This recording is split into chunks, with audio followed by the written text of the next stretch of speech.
are you, and why do we care? I don't know why you'd care, but Andrew Minnelli. I actually started my career, well, I'll back up. Graduated from Kalamazoo College, and I played tennis there, and it was a great experience. We played for a national title my sophomore year. Exciting. It was very, very, very fun, very neat. I was okay. I was never going to be, top 10 in D1 or anything like that, or, go on the pro tour. So to be able to do that at the level, but then also be, in an academic institution where that was probably more important than sports, right? Because there's a balance there, and sometimes maybe that doesn't exist. Anyway, I graduated in 2001, was done with tennis, burnt out, put the racket down. My internship experience was with the ATP Tour and IMG. Ooh, fun. So I wanted to be more in that realm versus be on the court because I was done with tennis. Mm-hmm. Put the racket down. I was, had tendonitis in the shoulder and and all of that, and just wanted to put that chapter behind me. Anyway, 2001 happens, 9/11 hits, job market tanks. I am not bilingual last time I checked. So when I was going for jobs at my former places where I worked as an intern, well, Andrew, you're not bilingual. We're in a hiring freeze. Oh, okay. Well, fast forward to going back to Kalamazoo one weekend to go support the guys at a match. I wanted to get out of my parents' basement. And I saw the women's coach who was there. And he had some good juniors that he coached on the side. His name was Tom Walker. Great guy, good coach. And so on the side, maybe for more like beer money, I'd help him out, and work with his kids, and not with the women's team, but his kids. And I go back one weekend, he looks at me, he goes, Minnelli, what the hell are you doing with your life? You look like a stiff. And I'm dressed in like, nicer clothes and, it wasn't me. And I go, well, I'm interviewing for banks right now. Ooh. Because that's really all that was available. I was going for bank retail jobs, and I was interviewing with the Federal Reserve Bank. And I was getting kind of far along in the process, and he goes, well, would you want to maybe teach tennis? And at that point, I'm starting to circle back and go, I swore I wasn't going to get into this. I wanted to do the business side of things. I'm maybe looking at, going to banking. I was like, well, wait a second. Nothing's hitting. I need to get out of my parents' basement type of thing. I'm still grounded from, fifth grade when I did that one thing. But I said, all right, look, happy to explore that. And then literally the next week later, I got a call from Billy Stearns and Stan Smith. And they go, we're starting a junior tennis academy in Hilton Head. Would you like to do that? Would you like to come down and check us out? So I did that, said screw the bank, See you later, Cleveland, Ohio. I'm trying to get to nicer weather, and packed up a van and just like drove down. And I've really never looked back since. I moved from academy to the more private sector where, maybe it's tennis for the masses, but if it's private country club, you know what I mean there. It's just more than just high performance kids. Yep. And I think once I started to get more into the Atlanta market, when I came here, I realized this actually really could be a career, and that it's more than just teaching tennis lessons and, making okay money, and it's more than just a stop, it's actually very satisfying. I don't want to be sitting in a cubicle at a bank. You kind of find the love for the sport that you put the racket down and you were done with. You're like, man, this is really giving me a lot. Here's an opportunity to give back, and then I realized, wow, I can actually do a little bit better than just, make money on lessons. And so I tried to raise my hand, join some boards, give back, learn a little bit more than just, okay, I can teach a couple hours a week, more of the program management, all of that, and then just realize, hey, this can turn into something. And I got really lucky. My first job, director's job, was at the Riviera Country Club in Pacific Palisades, where the fires were a few months ago. Yeah. And I had to get out to California because my wife was doing her residency out there. So I was, just trying to really make it out there, and I fooled them, got that job, and it was. But before that, in Atlanta, you left to go to California from Atlanta Athletic Club, right? Right. Okay. So I was the associate director at the Atlanta Athletic Club. Yep. Before that was with Jeff Chanley. Jeff Chanley, Okay. and I was with Matt Grayson at Tuscarora Roswell prior to that. Okay. So yeah, that leading up to that was my first director's job. I was able to get out on the same time zone as my wife. We were newlyweds, and then I've been out west ever since. So was at the Atlanta Athletic Club, Riviera Country Club. Then I moved up to Seattle Tennis Club, beautiful club, traditional, iconic place. And, as luck has it, we are back now in the Southern California desert. I get a little bit more vitamin D again. Not that Seattle's a bad place. It's just a gotta have indoor great courts. place. Yes, exactly. But yeah, it's been a really fun journey. And then coming down there, I actually didn't have a job. Again, it was just being a cheerleader for my wife and joining a medical practice, and being dad. And then it's funny how things work where. When I'm starting my career, 9/11, terrible job market. And when I moved down to, back to Southern California, and we're in the Indian Wells area, I don't have a job, and now COVID hits, and the world shuts down. So you've got all these, circumstances that kind of put you at halt, and you have to do some reflection. Right. All right, well, am I going to get back into this eventually, and I think the answer hopefully is yes. But really what ended up coming first is, when COVID hit, I would get calls from pros around the country going, "Hey, Andrew, I just got furloughed. I just got fired. Or I've kept my job and I'm nervous." So I want to get into this transition at some point. But 2001, September 11th hits, and I know where I was. I was already teaching tennis with my first club job incoming, working for Kate Sharp and Justin Yo. How cool is that? And I remember clearly, as many of us do, I'm sure. But then that was I remember, as you talked about, the feeling of getting back into it. Because I was the same way. Put the rackets down, I'm going to go get a real job. Yeah. And then as I get into it and I realize the career thing, and I think that's one of the big pushes right now with the certification organizations and USTA as well, saying this is a career. This is a real job. Yeah. This does have a payroll. It does have scheduling.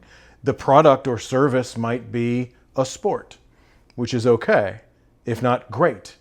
But that was the thing Darryl Lewis was great about pushing me. When he said, "Shaun, you should raise your hand and get on some boards and do some things," I didn't.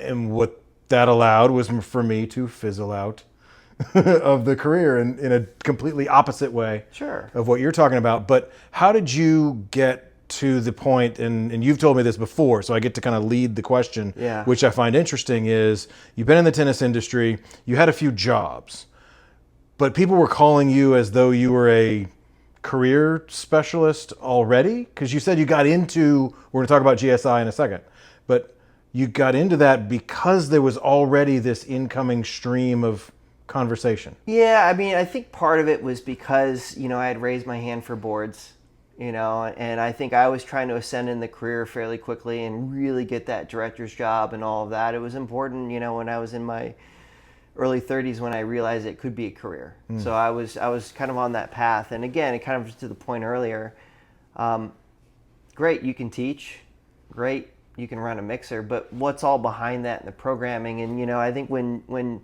the decision makers of clubs actually look at you, it goes beyond just what can you do on the court or run a mixer. We can all teach a tennis lesson. Right. And it's what can you do to be a leader, a mentor, manage a department, coexist with other department heads. There's a lot more to that. And having some experience,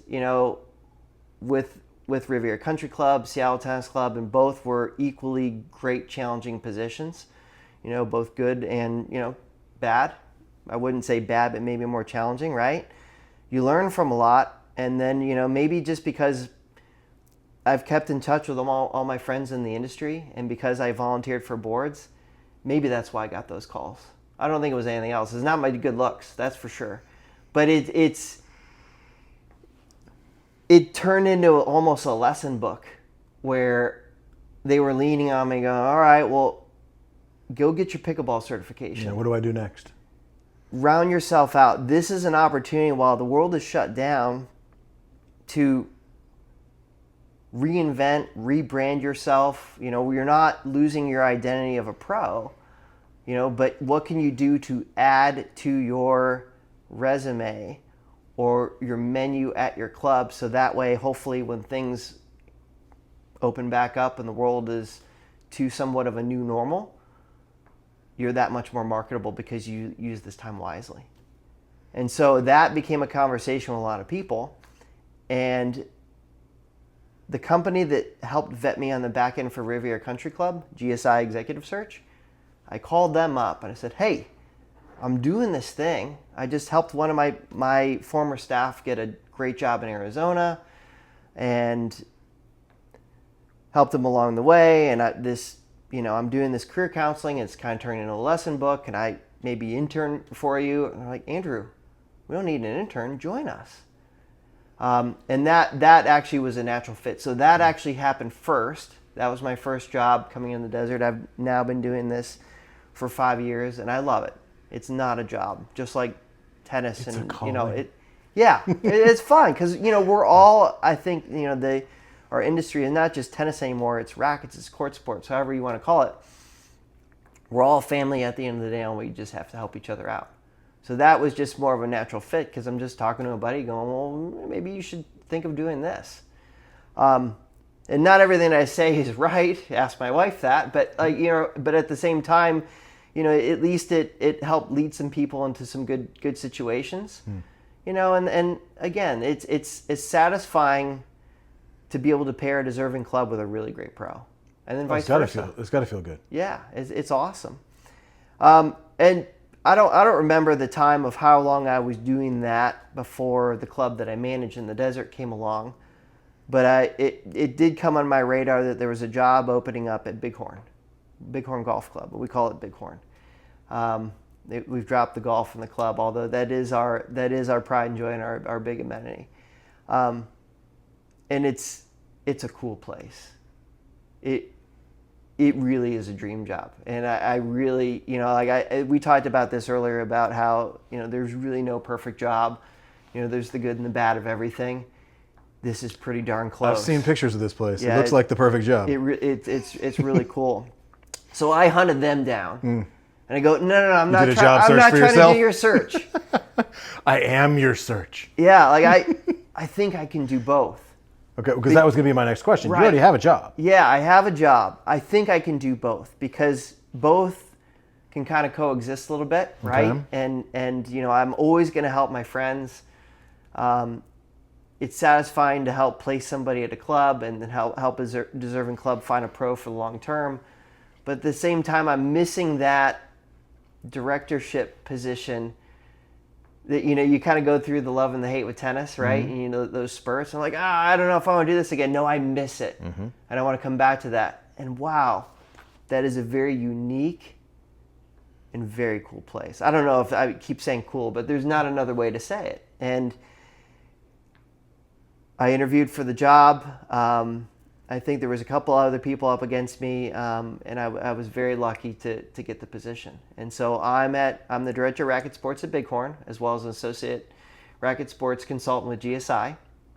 At BIGHORN, I manage their rackets and court sports arena for 8 months out of the year, and it's a great blend where both jobs can coexist, and what's great, because it's 8 months out of the year, I also get to spend time with family in the summer. Just say, what happens the other 4 months? Yeah. They have somebody else do it, or they just do nothing? 105 to 110 plus degrees. Is it hot there? Yeah, nobody wants to play tennis in the morning. And if you do it early. Yeah. You can do it. It's bearable. Yeah. Or pickleball, right? Or padel. But you do it in the morning. And so we don't really need an operation in the no summer real because our programming. members go away. Got it. You know, and We hear more about that in the Northeast, where in the winter, you know, your fancy clubs kind of shut down. Yeah. Where you have kind of the tennis and sailing clubs kind of thing. But on the East Coast, we don't think about the desert very often. We don't have them over here. So I guess it's just between May and September, you just don't bother going to the club because those people are all the members of some other club where the weather's nicer during that time? We're a bit transient. You know, I think COVID did change things a lot where we do have some year-rounders. I mean, I'm a year-rounder in the desert. But a lot of our members do go elsewhere. Maybe they'll travel. You know, maybe they go home to their other home. You know, it's a home away from home. These are the type of people that have other homes. Yeah, and we pride ourselves. Yeah. Not everybody has other homes. Yeah. I wouldn't necessarily say that they're out to collect homes. They're collectors. You collect watches, they collect houses. Yeah, true. And some people collect memberships, right? Yes. But no, we've got my segment of the population of our club. They're great people. It really is family. You know, we have fun. And I think at the end of the day, like, you know, for rackets and court sports, it is a job. It is spelled J-O-B, but it's also fun. And this is pretty darn close to heaven, at least for me. And kind of getting back to like the balance of things. You know, I lost my father probably almost 2 years, almost to the day. And, you know, at the end of the day, you have to think about this. You know, we all have a shelf life. Life is somewhat short on this planet, and so you need to maximize it in all the areas. And I think what's great, at least for me, and again, I didn't set out to do all these things; it just happened. And you know, maybe it's hard work, maybe it's serendipity too, you know, but it just kind of like happened. You know, I really get to spend the summers with my kids, almost like a you know, school teacher's off for the most part, other than maybe doing some summer camps and lesson plans. You know, but I'm really at home with the kids, and I don't get that time back. You know, whereas I think when we all grew up, you know, we had parents that were on the go and we just saw them at dinner time. And that's neat for me. Or even most parents now. 2 jobs. Yeah. You see your kids, not you. Most parents see their kids, they wake them up in the morning, feed them, stick them on a bus. And when they get home from work, they pick them up from daycare, they feed them, they put them to bed. Yeah. And how was your day? I don't want to talk about it. Yeah, and then they complain about, I'm raising kids, it's so tough. I'm like, no, you're not. You bathe a kid every once in a while. You're not raising children. And this is me picking on the parent that has 2 jobs. But that's a different life. It's a different thing. They don't get summers off. So they have to maximize that morning and evening time. I get to work from home as well. So I get a chance to spend time with my wife and son and the other kids when they come to visit, which we appreciate. And this might be a little bit of a tangent, and we can get into it. But, you know, I think, too, you know, as our industry changes, yes, we work holidays. Yes, we work hard. You know, yes, we put the hours in, and sometimes we don't see family too. But is there a way to be efficient within the hours that you have at the club, but then make sure that you're at home? Because really, at the end of the day, that's the most important. You know, you think about, like, how do you leave your legacy? I mean, for me, like, I want to be remembered as a good dad, first and foremost. Yeah. You know, if anybody says anything else, okay, they're probably lies. But, you know, my legacy was being a good parent and a father, you know, and a good spouse. It's a great target. Right? And so, you know, of course, you know, rackets and court sports are a passion, and that helps fuels and, you know, put some food on the table for the family. But, you know, my priorities kind of switched a little bit, and I'm in a situation now where, again, didn't set out for this to happen, but I got really lucky. Yeah. Some people would say there's no such thing as luck. Yeah, I think Obi-Wan says that, and he's almost always right. Oh, sorry. My college coach at Kalamazoo, Tim and Corwin, he said this one day, and it stuck with me. He goes, we don't, you know, if you hit that serve, you know, and it just dribbles over and it's in, or you hit that winner and, you know, you kind of did it with your eyes closed, and how did I do that? It may be luck, but remember all the hard work that you put in. It's not luck. It's where preparation meets opportunity. It's that whole iceberg thing where you do all this stuff, but you really only see, like, you know, that part of it. But It's that whole journey below that's what's most important. Absolutely. And I'm sure we can wax intellectual and philosophical all day long. So I want to jump into the main reason we're here. So one, you get summers off. That's fantastic. So that's why I'm here. You're here. Yeah, get out of the heat. And then Exactly. come Left, came all the way to Buford. Yeah. No, you're here because we're doing a deal. You, me, Yeah. us doing Sounds a deal. good. And not necessarily GoTennis specifically related, but the ARA, the American Racket Sports Association, and GSI are coming together, and we are going to support the racket sports world with some career services that GSI will provide. So we're creating this partnership. You guys are going to be sponsors of the association. Yeah. And we're going to create basically as much as we can possibly create in that world. We've got a jobs board, basically a jobs posting system that's just come out. It's weeks old, so nobody's on it yet, but Right. we're going to build that out. So tell me a bit about, without getting technical within the contract, but tell me a bit about what GSI and Andrew Minnelli are going to be able to do for the American Racket Sports Association membership beyond just tennis coaches. Because this isn't just if you're a coach type. This is anything in the racket sports industry. What I've been saying is if you're racket sports adjacent, if you are near anything like this, then this is, number one, somebody you want to talk to. We want to put people in touch with you specifically, because at one point it's not just, can I get my next job down the street? Or what's the next country club that I can go to? But it really is, what about the rest of the country? What about everywhere else? Where do the guys that are already running country clubs go next if they're looking for that, rather than just assistant pro going to head pro and the typical path staying within Atlanta? So you get a chance to help us expand what we can do. Yeah, this is exciting. Thanks for partnering on this. I look at it more as a blank canvas, and I know there's other partnerships with other relations and our competitors and all of that.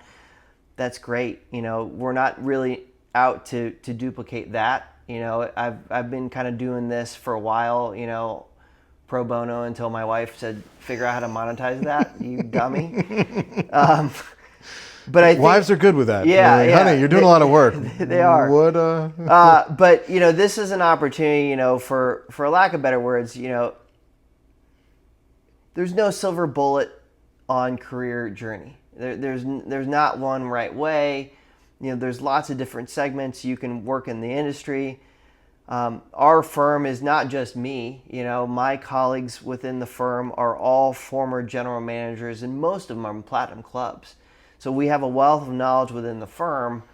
And based on my rackets background, I'm able to at least share the story, share the journey, kind of like what we're doing now, help people understand maybe what their short-term and long-term goals are.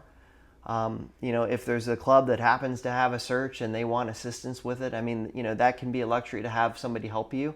But in a lot of ways, it's nice to have that unbiased voice to come in and go like, look, I understand where you are, put your politics aside. This is where the industry is going. Your membership. Let's merge all that information together and find somebody that can be a good fit for you for long term. On the back end of it too, if there's a club that needs some assistance and you're very happy with your staff, but you want that unbiased voice to come in and help as well, GSI can do that. Like mediation, you mean? Saying we're just trying to figure out comp packages and that can be kind part of it. Also it could be programming, budgeting, all of that. We can come in and we can help with that. You just help me do my job better. Yeah. Okay. Yeah. And I'm not stepping on your toes. I would say that the partnership between GSI and the American Racket Sports Association is an enhancement. It's how can we all share knowledge? Because again, at the end of the day, that's how we all get better. Yeah. And that's one of the things we're doing, and I say we now when I talk about the American Racket Sports Association, is trying to create more connectivity, trying to create more cooperation. Tennis, racket sports, very competitive.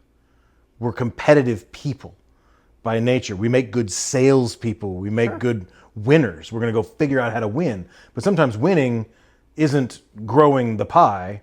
It's trying to get my piece of it. And so this kind of scenario is coming together and saying, okay, we need somebody like GSI to say that they can help us, not just with Atlanta. Okay, we've built the job system. It works. It's in Atlanta. It's going. Okay, that's going to go so far.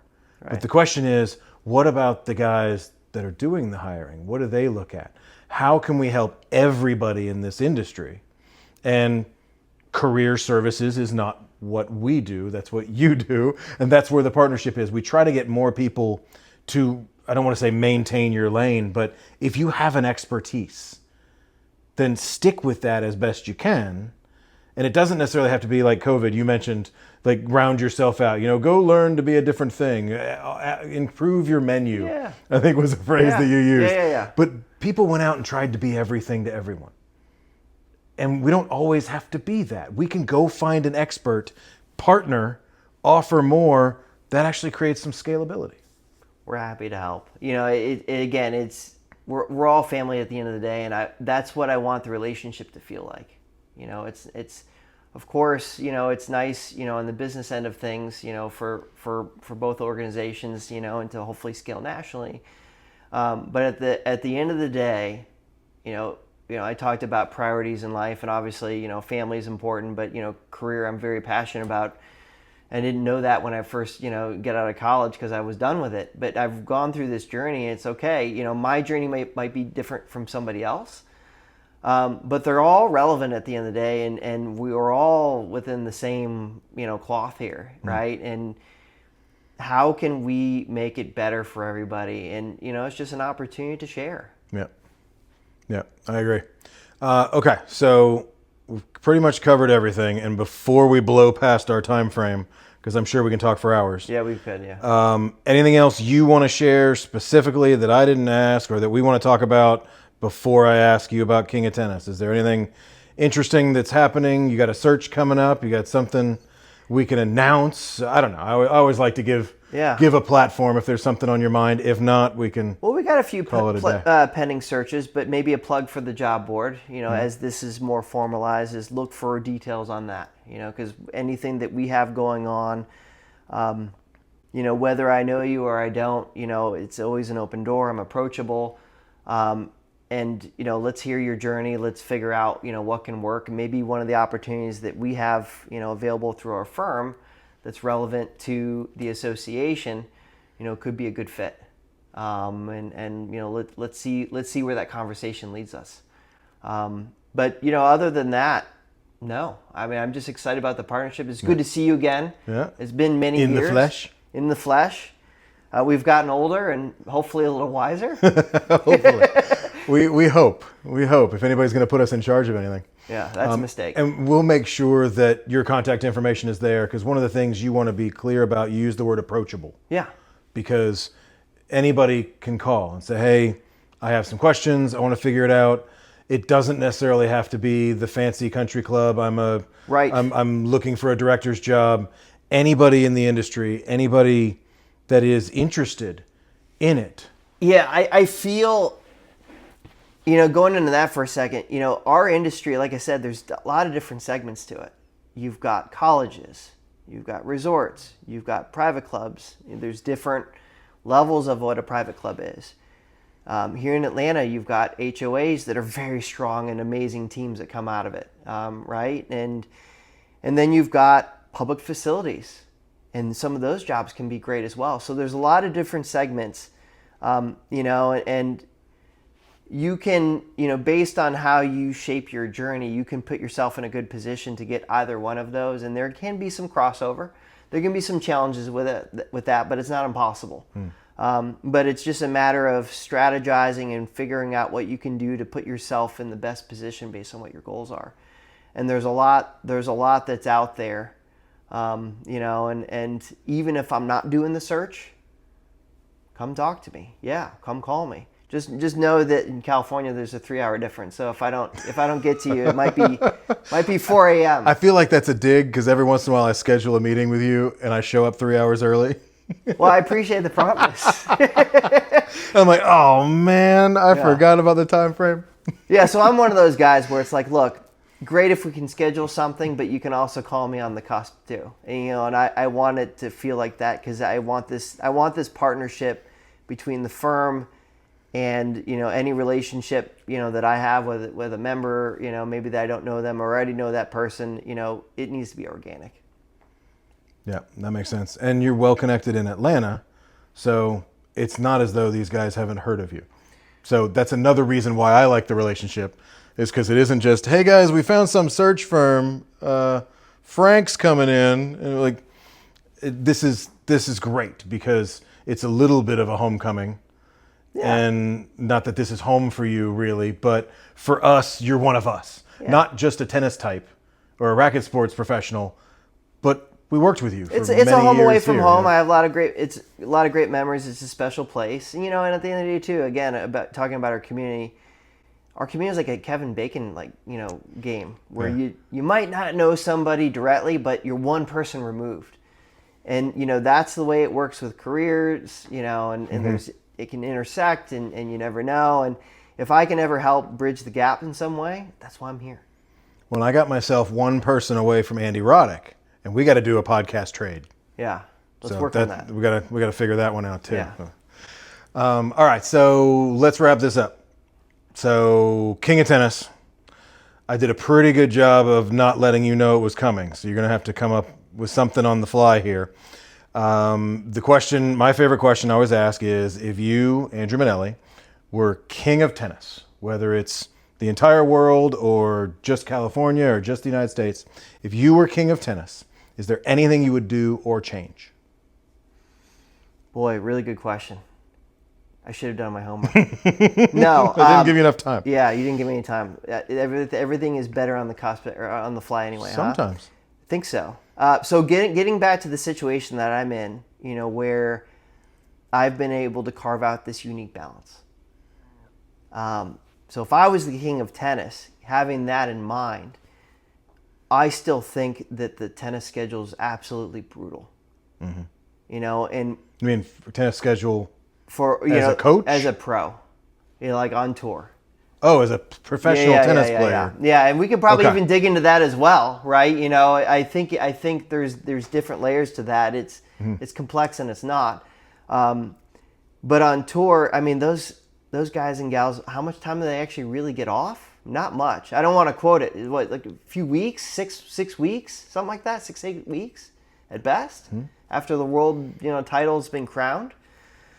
So what can they do to change that? If I was the king of tennis, find more balance. I don't know what the answer is, but that's my answer. But you're the king. There we go. So you have to actually do something.